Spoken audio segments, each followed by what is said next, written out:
大家好，欢迎又回到我的频道文芳二宝 Reading Mom。但我想先说下上期视频分享后大家给我的反馈。首先呢，非常感谢许多妈妈们给予我的真心支持，让我呢有继续分享的动力。另外呢，我也收到一些妈妈们给我的私信，有些问题呢比较相近，所以呢，我想在这里跟大家分享一下。就比如说，有的妈妈说到，她用指读的方法跟孩子一起看书，但是孩子的眼睛呢，并没有随着妈妈的手指移动，而是一直或者是大部分的时间呢，都在盯着图画看，问我怎么办。也许我在上期视频里呢，没有解释太清楚，所以我想在这里呢补充说一下。那么第一点呢，孩子喜欢看图画书，这是他们的天性，尤其是幼儿呢，他们对图画有着天然的亲近感。优秀的图画书具有强大的美育功能，你会发现孩子越大呢，绘画时的创意越多，对色彩的感觉呢也会越来越敏锐。这也是我在上期视频里所说的，如果孩子喜欢看图画呢，我们不要去打搅他，甚至呢可以跟孩子一起看他所感兴趣的地方，这也没什么不好的。日本图画书之父松居直先生在我的《图画书论》一书中呢提到，图画书里的图和文呢是相乘的关系，两者互为补充。那读这样的书呢，孩子可以通过听和看获取到不同的有用的信息，然后他们再自行加工理解，这个过程呢让他们受益良多。第二点呢，我们说孩子跟着手指移动看字呢是一个无意识的行为，无论他想看字还是想看图，都由他自己来决定。那随着他的年龄增长呢，他可能会越来越多的关注字。第三点呢，做任何的事情不是说你实施了方法就能立马看到效果的。那只有我们家长呢放下功利心，不要期望孩子立马就能达到一个什么样的预期效果，而是运用正确的方法，专注于过程，效果迟早会出现的。那我呢，从来没有指望我家的妹妹4岁就能够自主阅读的这么好，就是因为呢，我每天都是朴朴实实的做我该做的事情，不给孩子任何的压力，孩子才会成长得更好。那么每个孩子都有自己的发展规律，家长不把自己的期望强加于孩子时，他们反倒更容易，甚至更快给我们一些惊奇的。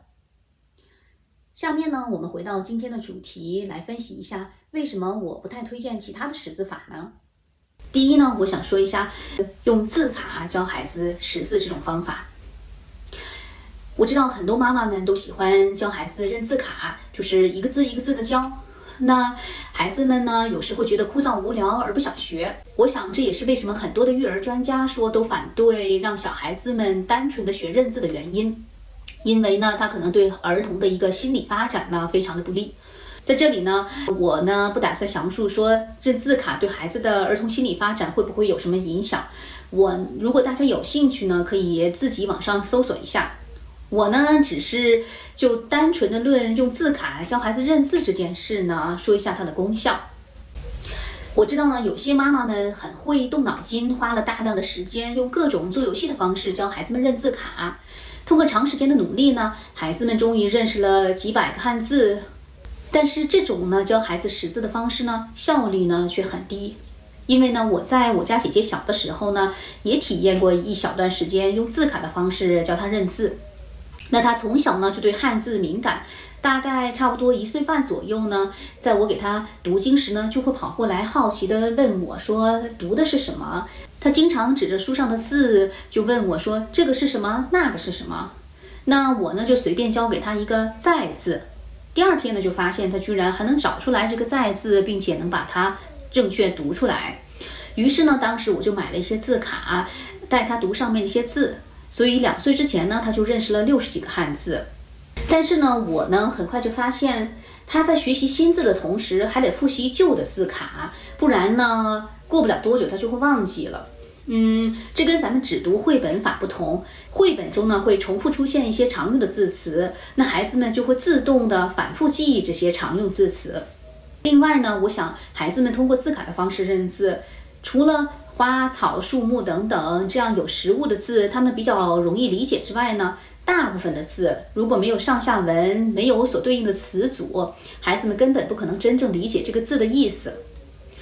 那孤立的认字没有办法进行语言的积累，这对于混血娃来说呢毫无意义。那有的孩子呢，即使通过学字卡的方式有幸认识了1-2千个汉字，我前面也说过，如果他没有听说做基础铺垫的话，根本无法实现自主阅读。那我想呢，每个家长他们的时间都是有限的，如果你把大量的时间都花在教孩子认字卡这件事上呢，可能就很难抽出来时间跟孩子进行大量的亲子阅读。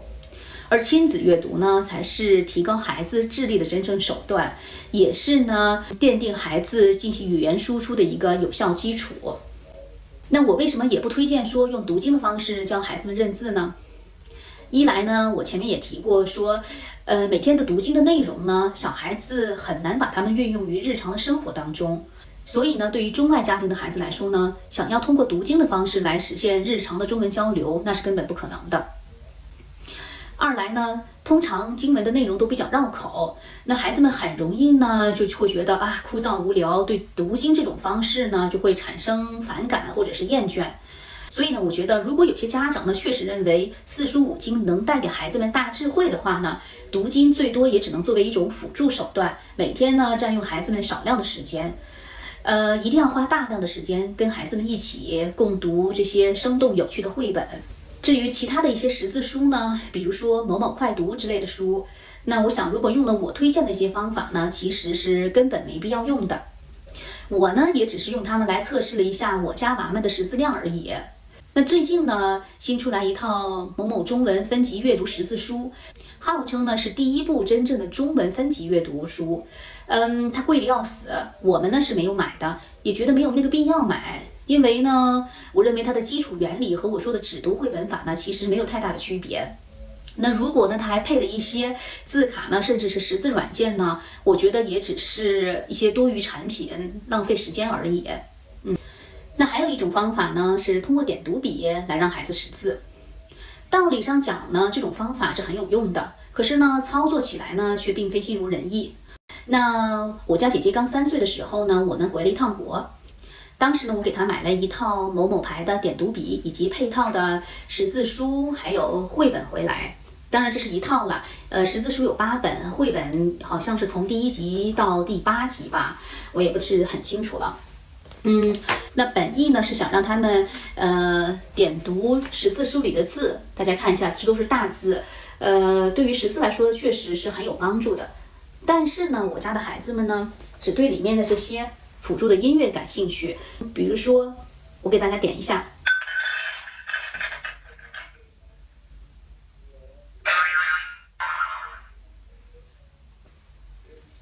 那他们对里面的字呢，这些大字呢，根本不感兴趣，所以都是一页一页的翻下去，都在点这些有意思的声音。对，所以呢，这8本书呢，他们大概最多也就翻了2本，那每一本呢里面只点了这些搞笑的音频，根本没有认这些字。至于这套配套的绘本呢，本来呢也是很不错的主意，给大家看一下。比如说像这样打开，那下面呢有一段文字，上面呢也有单零单的文字。如果用点读笔点下面的这些字呢，泰迪又画了2个红圆圈。比如说它就会一整句的读出来，但如果是读上面，点读上面呢，它就会一个字一个字的读。红。随便讲一下可以，比如说像这个。画3个黄圆圈。那点下面呢，就会一整句的读出来了。泰迪接着画了3个黄圆圈。那如果点这些单独的字呢，当然还可以认字。但是呢，对于小孩子们来说，他们一向都是追求有意思的东西，玩好玩的东西，所以他们每次翻到一本书呢，只点下面这一整句话。泰迪接着画了3个黄圆圈。他们从来不会点这里的单独字，也不会单独一个字一个字的来点，这样呢很快就会没兴趣了。所以呢，我给他们看了大概第1集、第2集的书，他们其实根本没有把这套绘本呢当做识字书来用，而是当做什么呢？普通的故事书来听了。后面的几集呢，我大概都没有拿出来给他们看过。所以这套方法呢，想法确实是不错的，只是呢实践起来呢，还是有一定难度的。至于市面上的一些识字软件呢，我想大家更要评判一下它的优势跟劣势究竟哪个更多。大部分家长呢都知道电子屏幕对小孩子的大脑有所损伤，可是呢他们却为了让孩子们多认识几个字，放手让他们去玩这样的一个识字游戏。那我个人认为呢，通过这样的一个识字软件呢，孩子们可能更多的是在玩耍，真正学到的东西却很少。当然呢，我自己没有试过任何的识字软件，优劣呢家长们自己评判。有一点呢，我想是很清楚的，孩子呢花同样的时间在阅读绘本上的话呢，一定比通过识字软件学到的东西要多得多。那还有一些朋友会说啦，给孩子放一些中文动画片，尤其是那些下面有字幕的，他们的中文也可以进展得很快呀。那我可以很负责任的说，我小的时候呢，超级爱看电视，从来不读书。所以呢，我从小到大根本不会写作文，一直到留学到国外见了世面之后呢，我才发现，那些真正有才华的人都是读书非常多的人，自己呢才开始读书充电，但是呢，读书的速度呢，永远追不上那些从小就读书的人。用我高中语文老师的话来讲，因为他们练就的是奶功。还有一种方法呢，就是我呢曾经想给孩子们买带中文儿歌的卡拉 OK， 屏幕下方呢一定要有那种字幕的，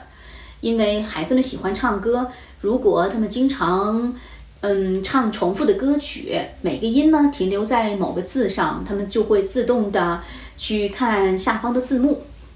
通过这种方式呢，孩子们既能娱乐，又可以认识一些字，何乐而不为呢？不过呢，我们千万不要指望孩子们能通过这种方式认识大量的汉字，我估计呢，几百个字还是可以认识的吧。但是这样的一个卡拉 OK 麦克风呢，一定要仔细筛选。普通的成人看的卡拉 OK 呢，我是绝不会买给孩子们看的，因为里面的内容呢太杂太乱。对孩子们来说呢，我想弊呢远远大于利。当时呢，我查来查去，确实锁定了一个牌子的卡拉 OK，里面呢只有200-300首的儿歌，中英文的都有。可惜呢，我们好几年都没有回国，也没有办法说找一个物流公司帮我们来运这些玩具，所以呢，这个想法一直没有得以实现。那话说回来了，即使呢我能把这个麦克风买回来，我也会自己先去看一下儿歌所配的这些画面呢是否适合儿童观看。如果不适合的话呢，我还是会拒绝使用这种方法的。这里呢只是分享给有机会回国的朋友们作为一下参考。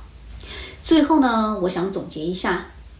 亲子阅读呢，不仅能够开发孩子的智力，让他们具备流利的听说能力，同时呢，还能让孩子们自主认识大量的汉字，何乐而不为呢？这里呢，我也想请大家记得，孩子阅读理解能力的培养呢，一定是优先于识字学习的。毕竟孤立的认识几个汉字，孩子根本没法运用它。所以呢，我希望我们的家长们不要太急功近利，不要指望着说跟孩子们一起看了几个月的绘本，就希望孩子能够认识多少的汉字。而事实上呢，识字只是亲子阅读的副产品，只要家长们足够的耐心，每个孩子一定会迎来他的识字敏感期。下一期呢，我会给大家分享一下如何培养孩子的阅读兴趣。为啥我呢从来不激娃，而我家娃的自主阅读兴趣却爆棚呢？欢迎大家继续关注、转发我的视频，并留下你们的留言，非常感谢，下期再见。